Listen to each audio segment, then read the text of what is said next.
palo nah. Buno loan ja ikut kompren nah. Kompren bagian umum. Jadi pas kompren bagian umumnya tanyo inan ditanyong kebetulan Buno ditanya adalah filsafat. Apa itu filsafat? Bagaimana itu filsafat? Apa hakikat filsafat? Nah, aku pegang. Dah lang tu pa lah. Jadi gimana? Saya kata kah baca dalam buku lah.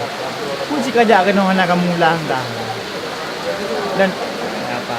Man terima mentang kan tanya mak dosen pun memang dok ron. Amunya tak pegah. Saya tanya mak dosen punya apa menurut dan kata kah ajak ke dosen tunjuk ke mahasiswa undang je dia lah. Tengok kam tamah mau pada orang. Bentar padu ah. Ya alhamdulillah dan ini dah semester 8. Yang betul. Betul. Anak macam tu lah. Kok bentar sebelah mentang anak dia kompren lah. Yang bangai dosen tu mahasiswa. Ai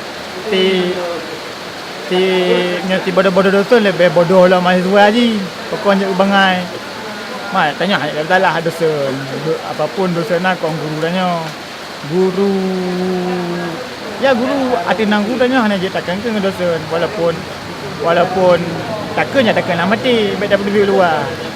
Kerana dalam hatinya dia tanya ke nah hana dia je ke dia calom. Tip tanya depu danggah ni depu. Nah hana bakal nak dia. Jadi bahkan bisa adalah dia kuliah. Bahkan bisa adalah dia kuliah. Tak boleh kuliah. Ya, lon di Nopi tengah mengembangkan YouTube kan. Oh ya, jangan lupa subscribe YouTube Bintang Fajar TV ya. Di situ mungkin saya akan membahas tentang masalah review sepeda motor. Dan jangan lupa juga subscribe Main Art Documentation. Di situ kontennya akan membahas segala sesuatu yang ada di Aceh. Ya itu segala sesuatu yang ada di Aceh.